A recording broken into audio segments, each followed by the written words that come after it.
Morning class. तो आइए हम लोग आज इतिहास का 42 नंबर क्लास देखेंगे और आज चर्चा करेंगे राष्ट्रकूटों के बारे में। इसके पहले जो आप लोगों ने पढ़ा उसका कुछ जवाब दीजिएगा। सबसे पहले आपसे क्वेश्चन है कि चोल वंश का संस्थापक कौन था, बताइए। चोल वंश के संस्थापक कौन थे? विजयालय। कौन थे? अच्छा, चोल वंश जो था किसके जो था ध्वंसावशेष पर बने थे, यानी किस वंश को समाप्ति के बाद जो उसका अवशेष बच गए थे और वहां पे वो चोल वंश का स्थापना की गई थी। चालुक्य नहीं, चालुक्य नहीं, चालुक्य तो अलग है। आपका पल्लव वंश, पल्लव वंश जो था, ठीक है। चोल वंश जो था वह पल्लव वंश के समाप्ति ध्वंसावशेष जो था उसी पर चोल वंश की स्थापना की गई थी। और एक पूरा बताइएगा कि पल्लव वाले जो थे, पल्लव वंश, वो जो शासन किए थे किस स्थान पर किए थे, किसके जमीन पर, या किसके वहां पे किसका वंश था उसके जगह पे किए थे। वो चोल वंश जो था अपना जो गद्दी संभाला था वो किस वंश के स्थान पर संभाला था? चोल वंश का। पल्लव के स्थान पर संभाल लेगा। पल्लव जो चोल जो थे, ठीक है। अच्छा, पल्लव वंश ने किसको लूटा था? पल्लव वंश जो था उसको पूरा कौन लूट लिया था? पल्लव वंश को लूटने का काम कौन किया था? देखिए, एक के क्वेश्चन को हम बार बार घुमा रहे हैं, आप लोग घूम रहे हैं। पल्लव वंश को हराया था। पल्लव वंश को चोल वंश बना था किसके स्थान पर? पल्लव वंश के। चोल वंश जो था, अब लोग पढ़वे नहीं किए घर, तो कहां से कुछ समझ में आएगा? पते न चला है आपको कि पहले चोल आया कि पहले पल्लव आया? आपको पता है कि पहले पल्लव आया कि पहले चोल आया? तो समाप्त कौन होगा? पल्लव वंश होगा। तो पल्लव के जगह पे कौन आएगा? चोल आएगा। तो पल्लव को लूटा कौन? चोल लूटा। पल्लव को कौन लूटेगा? जब चोल पल्लव को बर्बाद करके आ रहा है, चोल किसको बर्बाद करके आ रहा है? तब पल्लव वंश को लूटा होगा चोल, तब ना आया है। और चोल में कौन ऐसा शासक था बताइए जो काफी भयानक था और काफी शक्तिशाली था, जिसको केवल भारत ही नहीं पूरा एशिया में लोग जानता था? राजेंद्र प्रथम।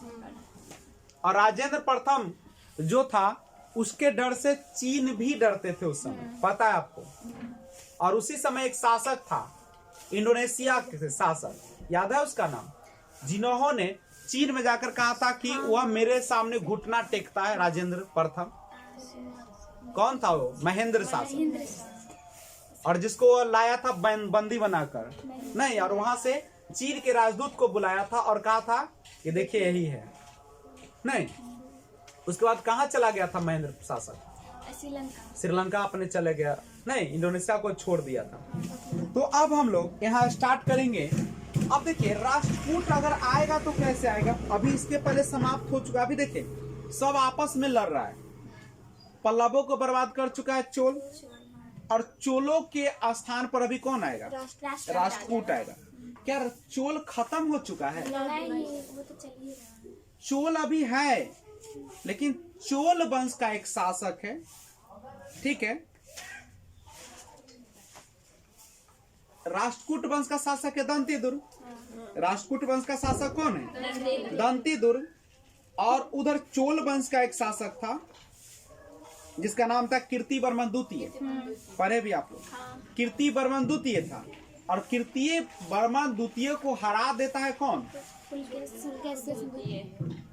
दंतीदुर्ग। दंतीदुर्ग कीर्तिवर्मन द्वितीय को हरा देगा, और जैसे ही वह हारेगा तो एक गलती दंतीदुर्ग कर दिया जो उसको आगे चल के इतिहास में बहुत बड़ा भुगतान करना होगा। वह क्या किया कि दंतीदुर्ग ने कीर्तिवर्मन द्वितीय को हरा तो जरूर दिया, लेकिन उसको जान से नहीं मारा। उसके राष्ट्र को, उसके वंशों को पूरी तरीके से समाप्त नहीं किया।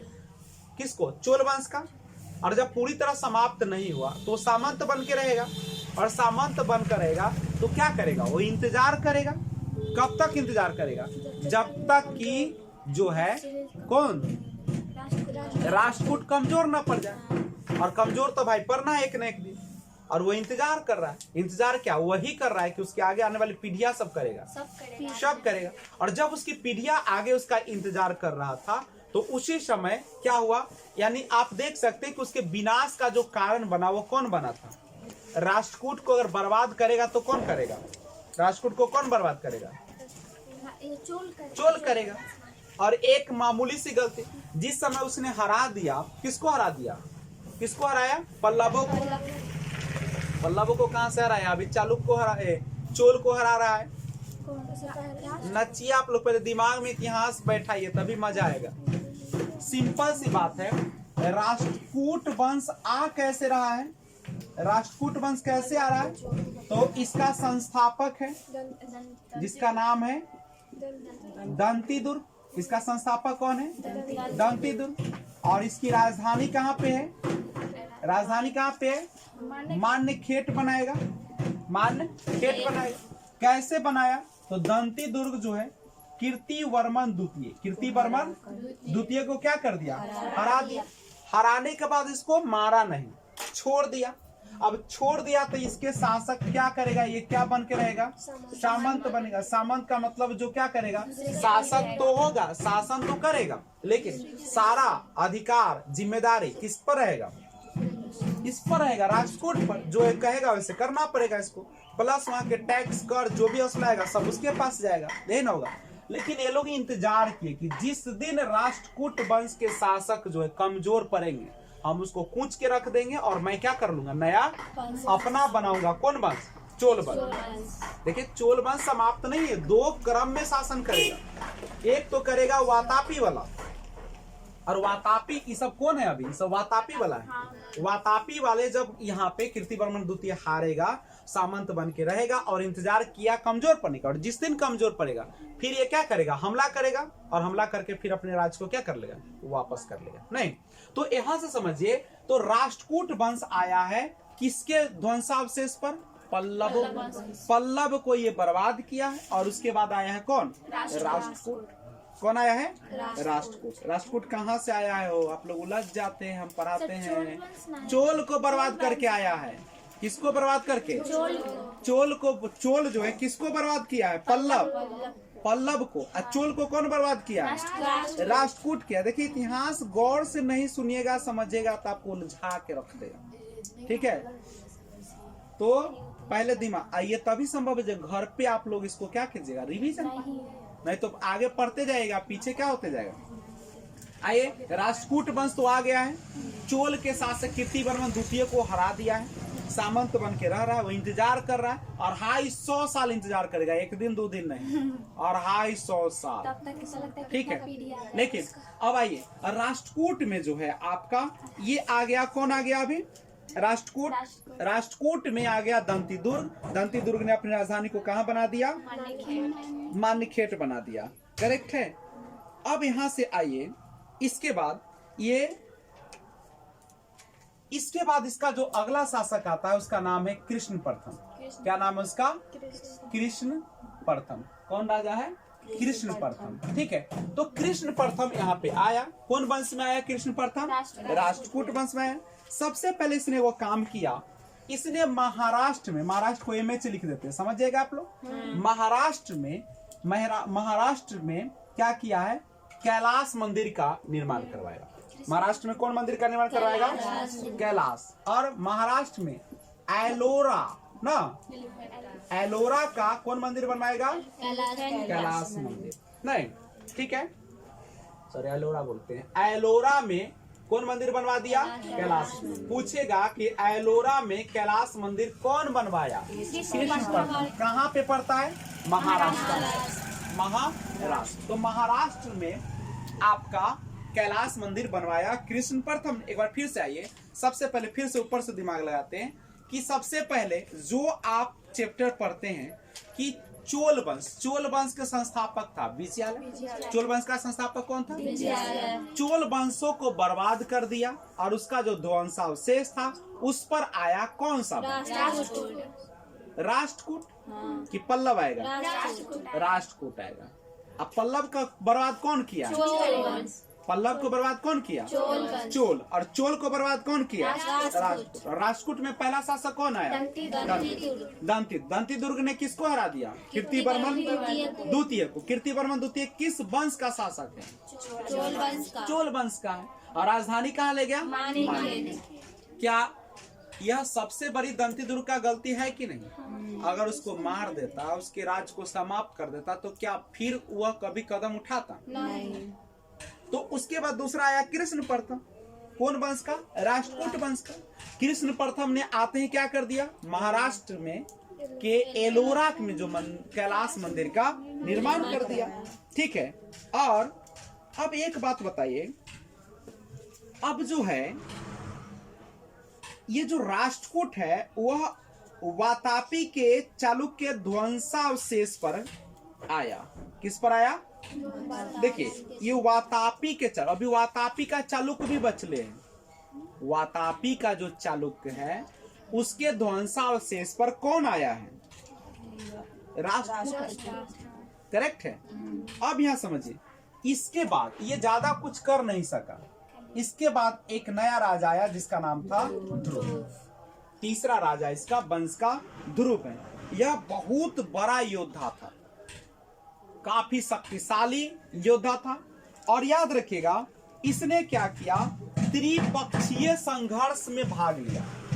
उनमें त्रिपक्षीय संघर्ष में भाग लिया। त्रिपक्षीय संघर्ष की अगर हम बात करें तो त्रिपक्षीय संघर्ष हुआ क्यों था? तीन पक्ष नाम में से लग रहा है ना, तीन पक्ष क्यों हुआ? तो देखिए आप लोग पढ़े होंगे हर्षवर्धन के बारे में। हर्षवर्धन कौन वंश का शासक था?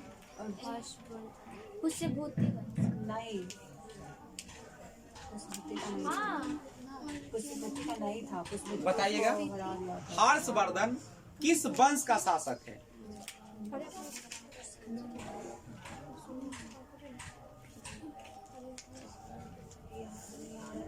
ना दे आ रहा है। राजवर्धन याद आ रहा है, राजश्री याद आ रहा है, हर्षवर्धन याद आ रहा है, प्रभाकर वर्धन याद आ रहा है। अब प्रभाकर वर्धन ने वर्धन वंश का स्थापना किया है। प्रभाकर वर्धन ने कौन वंश का स्थापना किया? वर्धन वंश।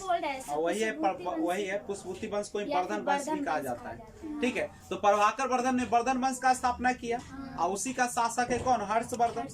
हर्षवर्धन के समय ही हुएनसांग आया है नालंदा में। एक तो ज्ञान की प्राप्ति किया है और प्लस वहाँ पे अध्यापन का भी काम किया है। अब यहाँ पे हर्षवर्धन की जैसे ही मृत्यु हो जाती है तो उस वंश में कोई भी ऐसा शासक नहीं था जो कि अपने वंश को संभाल सके। और उसकी राजधानी था कन्नौज। उसका राजधानी क्या था? कन्नौज। वर्धन वंश का राजधानी था कन्नौज। हर्षवर्धन ने बनाया था कन्नौज को राजधानी। अब जैसे ही हर्षवर्धन मरा, कन्नौज पर लूटमारी हो गई। लूटमारी माने सभी लोग जो है उस पर हमला करके उसको जीतने का प्रयास किया। ठीक है।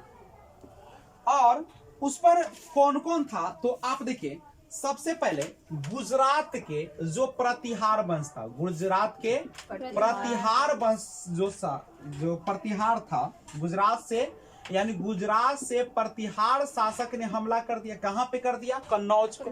कन्नौज की बात करें तो कन्नौज कहां पे पड़ेगा अगर देखा जाए तो? यहाँ पे आपका है वातापी। यहाँ पे कौन है आपका? यहीं पे वातापी के चालुक्य वंश की स्थापना है, नहीं है? ठीक है। इसके ऊपर जो है से आपका कौन वंश आया हुआ है? राष्ट्रकूट वंश आया है। यहाँ पे कौन वंश है बता सकते हो? इस जगह पे कौन वंश आएगा आपका? यहाँ पे अगर देखा जाए तो पल्लव वंश है। कौन वंश है? पल्लवों को समाप्त करेगा कौन? चोल करेगा। चालुक्यों को समाप्त कौन करेगा? राष्ट्रकूट करेगा। चालुक्यों को कौन समाप्त करेगा? राष्ट्रकूट करेगा। और यहीं पे ऊपर जाइएगा तो है आपका कन्नौज। प्रभाकर वर्धन की राजधानी कन्नौज नहीं। और यहीं पे हर्षवर्धन जब मरा तो कन्नौज पर सबसे पहले, ये चूंकि मर चुका है, कोई योग शासक है नहीं, तो सब इस पर कब्जा करने के लिए यहाँ सबसे पहले गुजरात से कौन आ रहा है? प्रतिहार। प्रतिहार शासक कहाँ पे हमला कर दिया? कन्नौज पे कर दिया। किया कि नहीं किया? अब यहाँ पे समझिए, और सबसे पहले यहाँ पे ये हमला किया और उसके बाद पाल शासक भी हमला किया। कौन शासक? पाल शासक भी हमला किया। राष्ट्रकूट भी हमला किया। इधर से कर दिया कौन? इधर से राष्ट्रकूट वाला सब इस पर हमला कर दिया, ठीक है। और इसके बगल में इधर पाल वंश है, यह भी हमला कर दिया। इधर से प्रतिहार शासक, इधर से कौन, राष्ट्रकूट, और इधर से पल्लव, तीनों हमला कर दिया। कहां पे, कन्नौज। इसी को कहा गया त्रिपक्षीय संघर्ष। त्रिपक्षीय राष्ट्रकूट के तरफ से कौन हमला किया, राष्ट्रकूट के तरफ से जो हमला किया उसका नाम था ध्रुव, ठीक है। हमला हुआ, त्रिपक्षीय संघर्ष चला 100 वर्ष तक, 1 साल 2 साल नहीं, कितना साल, 100 तीनों जमकर लड़ा।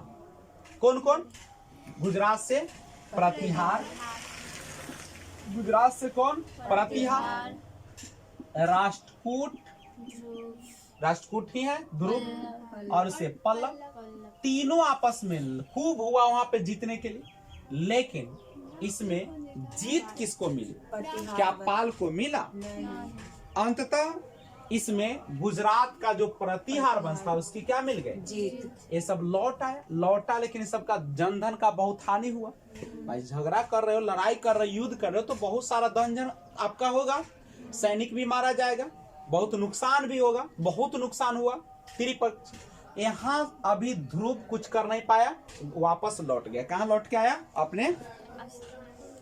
अपने राष्ट्रकूट में आ गया। क्या, कन्नौज से छोड़कर मानखेट अपना आया।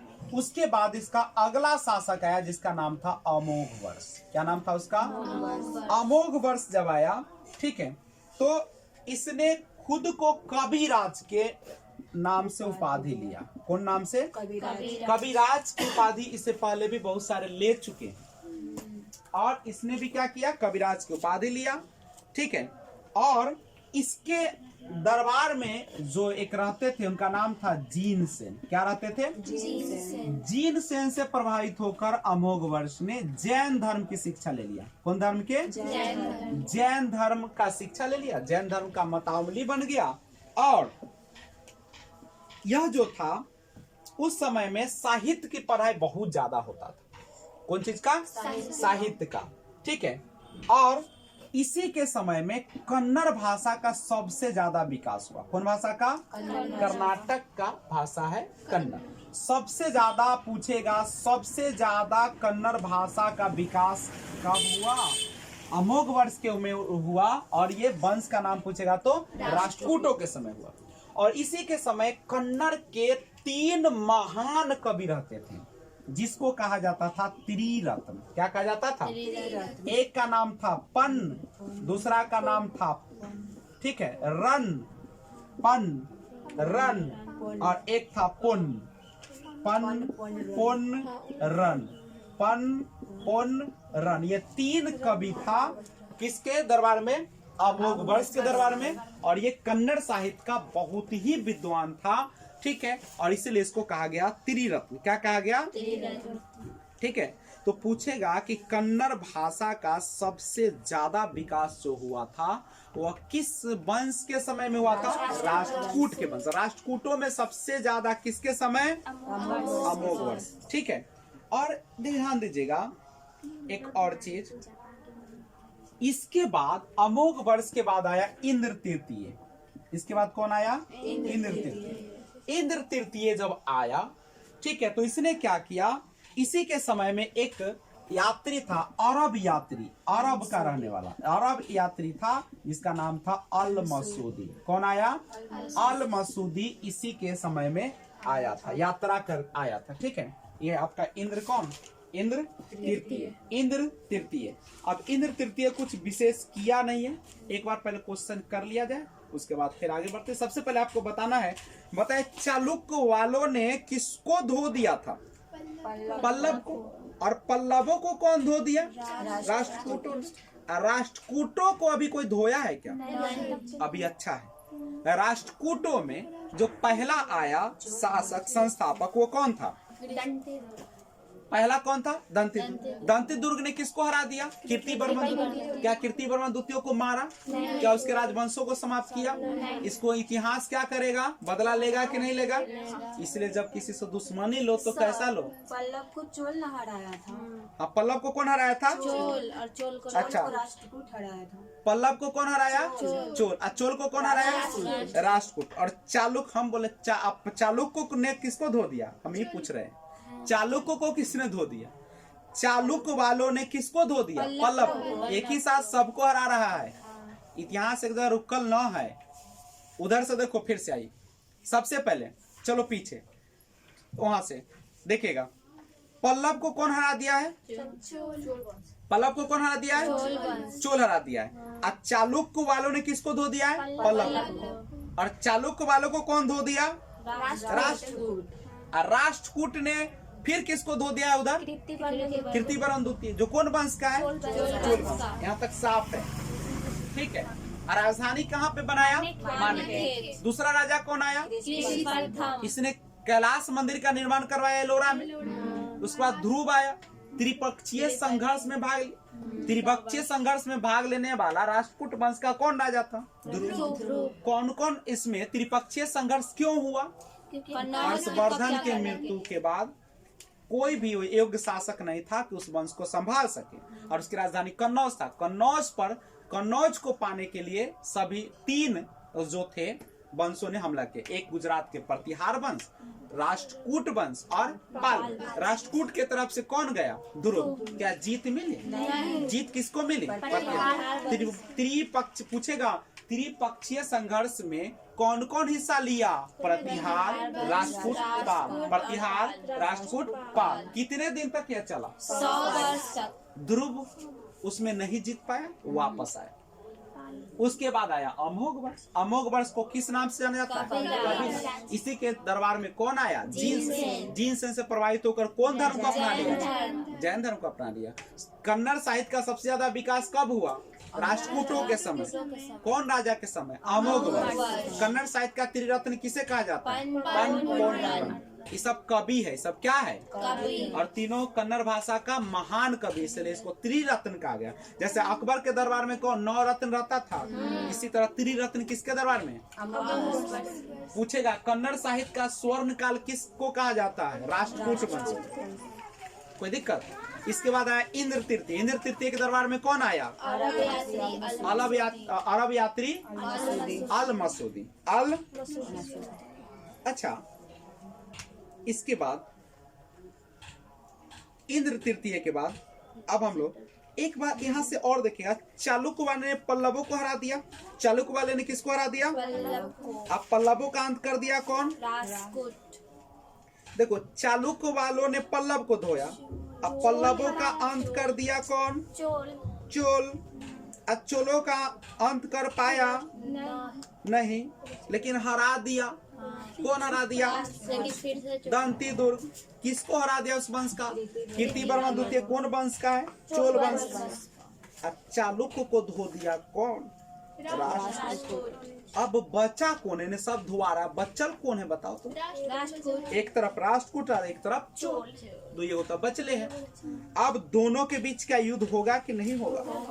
होगा। अब आइए, और इस युद्ध को इंद्र तृतीय नहीं लड़ेगा। इसके लिए लड़ने के लिए नया पैदा आएगा, ठीक है, जिसका नाम है अब कृष्ण तृतीय। अब कौन आएगा? कृष्ण तृतीय। कृष्ण तृतीय आया। कृष्ण तृतीय कौन वंश का? कृष्ण तृतीय कौन वंश का? और उनमें से कौन वंश बचल है? अब कृष्ण तृतीय के समय युद्ध हुआ राष्ट्रकूटों और चोलों के बीच, और चोलों को इसने क्या कर दिया? हरा दिया। चोल शासक को इसने क्या कर दिया? और उस युद्ध का नाम था तकोलम। कौन युद्ध में हराया? तकोलम। पूछेगा तकोलम युद्ध जो था किसके बीच हुआ? राष्ट्रकूट। किसके बीच? और किसके बीच? और चोल क्या हो गया इसमें? राष्ट्रकूट क्या हो गया? जीत गया। हराने का काम कौन किया? कृष्ण तृतीय। अब सवाल आता है कि राष्ट्रकूटों के तरफ से कौन शासक था? कृष्ण तृतीय। राष्ट्रकूटों के तरफ से कौन था? कृष्ण तृतीय। चोलों के तरफ से कौन था? परांतक। परांतक प्रथम कौन था? परांतक। परांतक प्रथम क्या हो गया? कृष्ण तृतीय से हार गया। हार गया, ठीक है। जीत हो गई। राष्ट्रकूटों की जीत हुई कि नहीं हुई? ठीक है, कृष्ण तृतीय। अब एक बात फिर से आपको बता दूं, दंती दुर्ग किस वंश का रहने वाला था? दंती दुर्ग किस वंश का शासक था?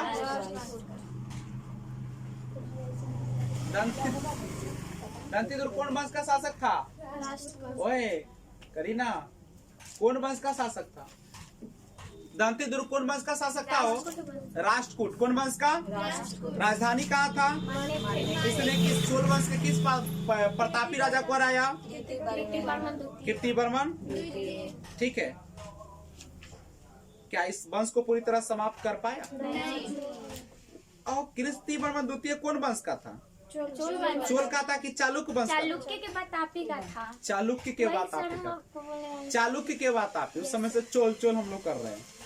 कौन वंश का था? चालुक्य के वातापी। चालुक्य के वातापी। चालुक्य के वातापी। तो कीर्तिवर्मन जो था चालुक्य के वातापी था, पूरी तरह नष्ट नहीं हुआ। ठीक है, और इधर से तकोलम है। राष्ट्रकूट और किसके बीच युद्ध हुआ है? ये चोल के बीच हुआ है। ठीक है, राष्ट्रकूट और किसके बीच हुआ है? चोलों के बीच में ना। राष्ट्रकूट और किसके बीच हुआ है? चोलों के बीच में हुआ है। इसमें कौन जीता है? वो ठीक है, चोल के बीच हुआ है।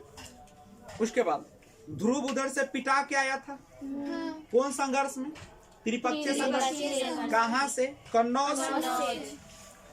और तकोलम के युद्ध में कौन भाग लिया? यानी कृष्ण तृतीय और परांतक प्रथम। अब बताओ, इतना इतना युद्ध लड़िएगा तो आपका अर्थ भी जा रहा है, पैसा भी जा रहा है, सेना भी कमजोर पड़ रही है, आप मेंटली भी हरासमेंट हो रहे हैं। क्या उधर से वो बैठल है, याद करो, इंतजार कर रहा था। चालुक्य वंश का वातापी का चालुक्य, वातापी का चालुक्य जो है कीर्तिवर्मन द्वितीय का आने वाला पूर्वज इंतजार में बैठल है कि कब ये कमजोर पड़ेगा। और समय आ गया। समय यानी कृष्ण तृतीय के बाद आ गया है एक राजा जिसका नाम है कर्कदूतीय। कौन राजा है? लेकिन कर्कदूतीय कमजोर शासक है, यह कोई महान शासक नहीं है। और यही तो इंतजार इतना दिन से कर रहा था, और वो इंतजार का घड़ी अब क्या होगा भाई? कर्कदूतीय पर यानी राष्ट्रकूटों की कमजोर होती हुई नहीं स्थिति का फायदा उठाने के लिए तैयार है चालुक्य, वातापी का चालुक्य। कहाँ का चालुक्य? और इसने क्या कर दिया? हमला कर दिया। उस समय उसका राजा कौन है? किसका राजा? इसका नाम है तैलप द्वितीय। क्या नाम है? वातापी के चालुक्य वंश का जो प्रतापी राजा उसका नाम है तैलप द्वितीय। और इधर राजा कौन है राष्ट्रकूटों का? कर्कदूतीय। कर्कदूतीय पर क्या कर दिया? हमला कर दिया। हमला ही नहीं किया, क्या उस गलती को ये दोहराया? जो गलती दंती दुर्ग ने किया था वातापी के चालुक्य वंश को, उसको छोड़कर वह गलती नहीं दोहराया। तैलप द्वितीय ने कर्कदूतीय को क्या कर दिया?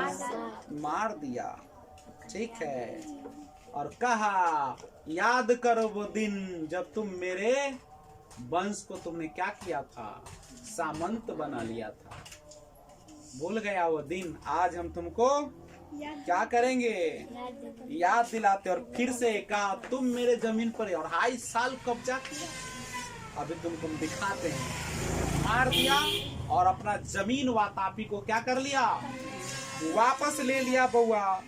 ठीक है, लेकिन बउआ ये वातापी का जो चालुक्य है, वातापी का चालुक्य, इसने देखिए वातापी चालुक वंश ने 2 बार हमला किया, 2 बार चला चालुक वंश। एक बार चला जिसका नाम था कौन, वातापी वाला, और दूसरा जो आया इसने अपने चालुक ने वातापी को राजधानी नहीं रखा, अब अपनी राजधानी को क्या कर दिया, कल्याणी। तो पूछेगा पुराने चालुक की राजधानी कहाँ थी, वातापी, और नए चालुक की राजधानी कहाँ आ गई, कल्याणी। याद रहेगा। तो चालुक ने कितनी बार शासन किया, 2 बार शासन। कितनी बार शासन किया, एक बार किया वातापी, और दूसरा बार राजधानी किसको बनाया, दूसरी बार राजधानी बना दिया किसको, कल्याणी को। दूसरी बार किसको राजधानी बनाया, कल्याणी। एक बात याद करिए, तो यहाँ पे क्या ये समाप्त होगा, क्या चालुक वंश समाप्त हो पाएगा, नहीं समाप्त होगा। अब यहाँ पे समझिए, तो राष्ट्रकूट पूछेगा कि राष्ट्रकूटों से अपनी जमीन को किसने छीन लिया, कौन छीन लिया, वातापी के चालुक वालों ने, वातापी के चालुक वालों ने, और अपनी राजधानी को कहाँ ले गया, क्या राजधानी को छोड़ा, क्या उसने उस गलती को दोहराया जो दंती दुर्ग ने किया था, नहीं, इसने क्या कर दिया, कर्क द्वितीय को। तो पूछेगा राष्ट्रकूट वंश का अंतिम शासक कौन था, कर्क। प्रथम शासक कौन था, दंती। कर्क द्वितीय को कौन हरा दिया, तैलप द्वितीय। क्यों हरा दिया, क्योंकि उसके जो वातापी का चालुक था उस पर कीर्तिवर्मन द्वितीय को दंती दुर्ग ने हराकर उसको सामंत बना लिया था, और जिसके कारण यह बदला लेने के लिए तरस रहा था। उस दिन का इंतजार कर रहा था जब वह दिन आए कि हम अपने जगह को वापस ले लें, और वह दिन आया कब, जब कर्क द्वितीय राजा बना। और अच्छा, इतना कमजोर शासक क्यों हुआ, इसका मेन कारण था, पहला एक था त्रिपक्षीय संघर्ष में धन जन की बर्बादी, और दूसरा जो था वह था तकोलम का युद्ध कृष्ण तृतीय वाला। जब तकोलम का युद्ध हुआ बहुत ज्यादा इसको हानि हुआ, और उसके बाद कोई भी शासक योग्य नहीं रहा, नहीं, और उसके बाद सेना भी उतना मजबूत नहीं रही, और उसी का फायदा उठाया वातापी के चालुक वालों ने, तैलप द्वितीय ने, और इसको क्या कर दिया, हरा लिया, और अपनी राजधानी, और क्या किया, अपनी राजधानी को बदल दिया। पहले चालुक की राजधानी वातापी थी, अब चालुक की राजधानी कहाँ ले गया, अच्छा, वातापी से पहले राजधानी चालुक्यों का कहाँ था, वातापी, और वातापी पर हमला कर दिया राष्ट्रकूटों ने, और इसने अपनी राजधानी को कहाँ ले गया, मान्यखेट ले गया, मान्यखेट ले गया। मान्यखेट से फिर इसको राष्ट्रकूटों को हराया, कहाँ पे, वातापी के चालुक वालों ने, और कहाँ पे अब राजधानी को ले गया, कल्याणी ले गया। कहाँ पे ले गया, कल्याणी ले गया, ठीक है, और कल्याणी को अपनी राजधानी बनाया, तो इसी को नाम पड़ गया कल्याणी का चालुक। अब इसका नाम क्या पड़ गया, ठीक है। तो याद रखिएगा, पूछेगा चालुक्यों की पुरानी राजधानी तो बोलेगा वातापी, और चालुक्यों की नई राजधानी के बारे में बात करेगा तो कल्याणी। कोई दिक्कत। अब यहाँ पे आइए, अच्छा, क्वेश्चन रहेगा कि वह चालुक जो राष्ट्रकूटों से पराजित हुआ था, वह चालुक जो राष्ट्रकूटों से पराजित हुआ था कौन था, बताइए तो। वह चालुक जो राष्ट्रकूटों से पराजित हुआ था वह कौन था, कीर्तिवर्मन द्वितीय, जो कि कहाँ का था, वातापी का, कहाँ का था। और वह चालुक जो राष्ट्रकूटों से बदला लिया तो कौन हो, कल्याणी, तैलप द्वितीय ले लिया।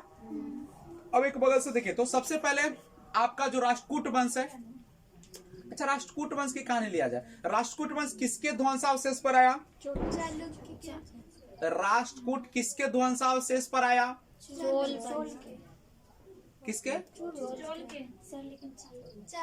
फिर से आई, राष्ट्रकूट दंती दुर्ग किसको हरा के आया है, वातापी के चालुक को, वातापी के चालुक को। और चालुक वालों ने किसको हरा चुका था, पल्लव को। पल्लव को कौन हरा चुका था, चोल। देख रहे कहानी कहाँ जा रहा है, पल्लव पर हमला किया चोल वालों ने, चोल पर हमला किया कौन, राष्ट्रकूट, इस पर भी किया है, उधर से उसको हराया है। वातापी के चालुक पर भी किया है, चोलों पर किया है, सब में जीत हासिल कर चुका है। और यहाँ पे राष्ट्रकूट में पहला जो आया दंती दुर्ग आया, कौन आया पहला, दंती दुर्ग। राजधानी को कहाँ ले गया, दंती दुर्ग, यानी राष्ट्रकूट वंश का पहला शासक कौन हो जाएगा, दंती दुर्ग। इसका सबसे बड़ा काम क्या है, वातापी के चालुक कीर्तिवर्मन द्वितीय को हराकर वहां पे राष्ट्रकूट वंश का स्थापना किया। दूसरा कौन आया है, कृष्ण प्रथम, जो कि क्या किया है, महाराष्ट्र के एलोरा में कैलाश मंदिर का निर्माण करवाया। उसके बाद ध्रुव आया, त्रिपक्षीय संघर्ष में भाग लिया। त्रिपक्षीय संघर्ष क्यों हुआ है? कन्नौज को पाने के लिए। हर्षवर्धन के मरने के बाद कोई योग शासक नहीं, पुष्पभूति वंश का या वर्धन वंश का। उसके बाद ध्रुव ने क्या किया? हमला किया कन्नौज को पाने के लिए। उधर गुजरात से प्रतिहार शासक और उधर से पाल वंश, तीनों में जीत किसको मिली? प्रतिहार वंश को। उसके बाद आता है अमोघ वंश, जिसको कविराज की उपाधि लिया खुद से। उसके समय में आया जीनसेन से प्रभावित होकर क्या किया? वो जैन धर्म अपनाया। और सबसे ज्यादा कन्नड़ साहित्य का विकास इसी समय हुआ। 3 कवि रहते थे इसके दरबार में, जिसको त्रिरत्न कहा गया। पन, पोन, रन। पूछेगा कन्नड़ साहित्य का त्रिरत्न तो बोलेगा पन, पोन, रन। पन, पोन, रन, ये 3 कवि हैं। उसके बाद आया इंद्र तृतीय अरब यात्री, इसी के समय में आया अरब यात्री अल मसूदी। उसके बाद आया कृष्ण तृतीय। इन्होंने क्या किया? तकोलम का युद्ध लड़ा। किसका? तकोलम के युद्ध में कौन भाग लिया? राष्ट्रकूट और चोल। राष्ट्रकूट के तरफ से कृष्ण तृतीय और चोल के तरफ से परांतक प्रथम, जिसमें परांतक प्रथम की हार हुई और कृष्ण तृतीय की जीत हुई। लेकिन उधर वातापी के चालुक्य वाले अभी इंतजार कर रहे हैं कि कब मेरा दिन आएगा कि मेरे पूर्वजों की जमीन पर जो ये क्या किया है, हथियार लिया है, हम उसको अपना पा सके। लालायित है कि कब मेरा वो दिन आएगा जब हम दिया जलाएंगे ना। और वो दिन आ गया। कब आया? कर्क द्वितीय के समय। और कर्क द्वितीय को हरा के क्या कहा? याद कर वो दिन जब तोहर जमीन हम मर रहे। ऐसे ना कल ना, याद कर जिस दिन तो हमर पप्पा के पप्पा के पप्पा के पप्पा के पप्पा ना की कल कौ रह तोहर पप्पा के पप्पा के पप्पा हरा दल कौ रह ना।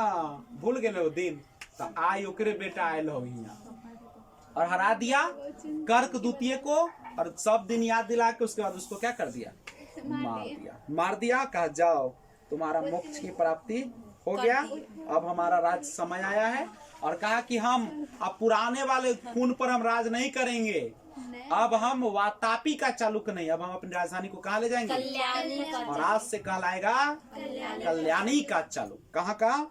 कल्याणी का चालुक्य कहलाएगा। ठीक है, तो इस तरीके से अब एक बार और तैलव द्वितीय ने चालुक्य शासक को तैलव द्वितीय तो चालुक्य वंश का था, इसने क्या कर लिया? राष्ट्रकूटों से अपना बदला ले लिया और प्लस अपनी राजधानी को कल्याणी बना लिया। ठीक है, और आगे इसकी कहानी क्या हो जाती है? समाप्त हो जाती है। और इसके बाद उदय होगा बंगाल में पाल वंश। राष्ट्रकूटों के बाद अब कौन वंश आने वाला है? पाल वंश, सेन वंश, गुर्जर प्रतिहार वंश, त्रिपक्षीय संघर्ष पढ़ेंगे और बाद में हम लोग मुगल वंश के बारे में अध्ययन करेंगे। तो इस तरीके से क्या हो जाएगा आपका यहाँ पे राष्ट्रकूट वंश यहीं पे क्या हो रहा है? समाप्त हो रहा है। आप अपने बुक में भी देखिए राष्ट्रकूट वंश के बारे में। ठीक है, कहाँ है राष्ट्रकूट वंश? तो निकाले हैं राष्ट्रकूट वंश। हाँ, राष्ट्रकूट वंश ना। अब देखिए आपके बुक का थोड़ा सा क्वेश्चन, राष्ट्रकूट राजवंश का संस्थापक कौन था बताइए जल्दी से? दंतीदुर्ग। कब था? 752 ईस्वी। 752 ईस्वी। शुरुआत में वो कहा तो किसके अधीन था?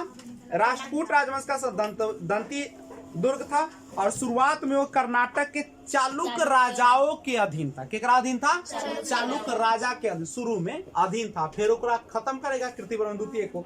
इसकी राजधानी पहले कहाँ थी? मान्यखेड़। ठीक है, और राष्ट्रकूट वंश के प्रमुख शासक आप सब देख लिए। लाइन से अगर देखिएगा तो देखिए दंतीदुर्ग आया, कृष्ण प्रथम, ध्रुव, अमोघ वर्ष, इंद्र तृतीय, कृष्ण तृतीय और कर्कवृत। यानी 1 2 3 4 5 6 7 राजा इसमें आए। करेक्ट है, क्रम से याद कर लीजिएगा इसको। ठीक है, उसके बाद एलोरा के प्रसिद्ध कैलाश मंदिर को कौन बनवाया था? कृष्ण प्रथम। अब देखिए राष्ट्रकूट वंश का पहला शासक जिसने कन्नौज पर अधिकार करने के लिए त्रिपक्षीय संघर्ष में भाग लिया वो कौन था? ध्रुव। और प्रतिहार नरेश वत्सराज। प्रतिहार के राजा कौन थे? वत्सराज। प्रतिहार के राजा कौन थे? प्रतिहार कहाँ पे है? गुजरात में। प्रतिहार के राजा वत्सराज ने कहा हमला किया? कन्नौज पर किया। ठीक है। और पाल वंश, ये पाल वंश का शासक था, उसका नाम था धर्मपाल। कौन पाल था? और इसने भी हमला किया कन्नौज पर। और राष्ट्रकूटों का राजा कौन था? ध्रुव। तीनों ने हमला किया कहाँ पे? कन्नौज पर किया। लेकिन इसमें जीत किसको मिला? प्रतिहारों को, यानी वत्सराज की जीत हुई। और इधर से ध्रुव का और प्लस धर्मपाल का क्या हो गया? हार हो गया। ध्रुव को धारा वर्ष भी कहा जाता है। अच्छा, गोविंद तृतीय ने त्रिपक्षीय संघर्ष में भाग लेकर चक्रा युद्ध में उसके संरक्षक धर्मपाल प्रतिहार वंश का नागभट्ट द्वितीय को हरा दिया। इधर से पल्लव, पांड, केरल एवं गंग शासकों के संघ को गोविंद तृतीय ने नष्ट किया। केवल हार ही रहा है सब। अमोघ वर्ष कौन धर्म का अनुयायी था? अमोघ वर्ष जैन। किससे वह शिक्षा लिया था? जीनसेन से लिया। ठीक है। और कन्नड़ में कवि राजमार्ग की रचना कौन किया? यही किया है अमोघ वर्ष। कवि राजमार्ग किसको? कवि राजमार्ग। आदि पुराण के रचनाकार जीनसेन। बाबू सब याद करना पड़ेगा। आदि पुराण के रचनाकार जीनसेन। आदि पुराण के रचनाकार कवि राजमार्ग की रचना कौन किया? अमोघ वर्ष। अमोघ वर्ष किस धर्म को मानने वाला था? आदि पुराण के रचनाकार आदि पुराण के रचनाकार और गणिता सार संग्रह के लेखक महावीरा। गणिता सार के संग्रह के लेखक महावीरा एवं अमोघ वृत्ति के लेखक कौन था? शक्तियायना। ठीक है। और ये सब अमोघ वर्ष के दरबार में रहते थे। कौन कौन? जीनसेन, अमोघ वृत्ति और जीनसेन, महावीराचार्य और शक्तियायना जो था अमोघ वर्ष के दरबार। अमोघ वर्ष ने तुंगभद्रा नदी में जल समाधि लेकर, अमोघ वर्ष जो था अपने जीवन का अंत कहाँ कर लिया? जल समाधि लेकर। इंद्र तृतीय के शासनकाल में अरब निवासी अल मसूदी भारत है और इसने तत्कालीन राष्ट्रकूट शासकों को भारत का सर्वश्रेष्ठ शासक कहा। और राष्ट्रकूट वंश का अंतिम शासक, अंतिम महान शासक अगर कहेगा कृष्ण तृतीय, लेकिन अंतिम शासक कहेगा तो किसको बनाएगा? कर्क द्वितीय। राष्ट्रकूट वंश का अंतिम शासक कर्क द्वितीय। अंतिम महान शासक कहेगा तो कृष्ण तृतीय। और याद रखिए कृष्ण तृतीय के दरबार में कन्नड़ भाषा के 3 महान कवि कन्नड़ भाषा के कवि पूर्ण रहते थे। याद रखिएगा कृष्ण तृतीय के दरबार में ही रहते थे एक और महान कवि कन्नड़ के, जिसका नाम क्या था? पुन। लेकिन ऐसे अमोघ वर्ष के दरबार में 3 कवि रहते थे। कौन कौन? पन, पुन और रन। और अमोघ वर्ष मरेगा तो क्या कृष्ण तृतीय आएगा? तो क्या कवि सब भाग थोड़ी गया है? अब क्या कर रहा? तो पूछेगा कि कौन ऐसा कन्नड़ भाषा के महान कवि थे जो कि राष्ट्रकूट वंश के अंतिम महाशासक कृष्ण तृतीय के दरबार में भी रहते थे? कौन रहते थे? अब कल्याणी के चालुक तैलव द्वितीय ने 973 ईस्वी में कर्क को क्या कर दिया? कर्क द्वितीय को हरा दिया और राष्ट्रकूट पर राज पर अपना अधिकार कर लिया और कल्याणी के चालुक्य वंश की स्थापना की। वातापी के जगह पे अब अपनी राजधानी को कहाँ ले गया? कल्याणी।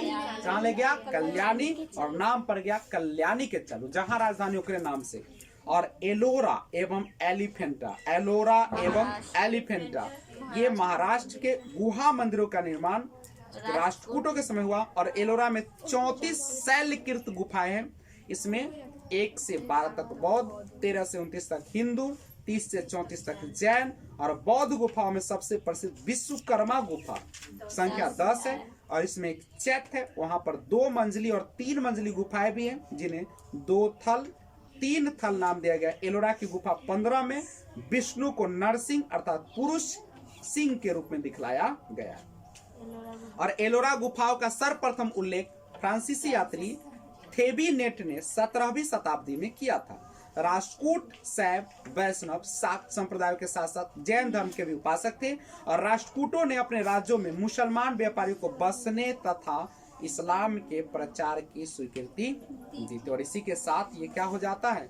समाप्त हो जाता है। आप लोग कल्याणी के चालुक, वातापी के चालुक और बेंगी का चालुक, चोल वंश, ये सारा आपने क्या कर लिया? पहले ही पढ़ लिया है। तो अब जो शुरुआत होगा अगले क्लास में, ये सब नहीं होगा। आपका बंगाल के शासक यानी बंगाल का जो वंश है पाल वंश, उसी के बारे में हम लोग शुरुआत करेंगे। कौन शुरुआत करेंगे? पाल वंश। इसका संस्थापक गोपाल है, लेकिन इसकी क्लास आज नहीं होगी, अगले क्लास में होगी। तब तक जय हिंद।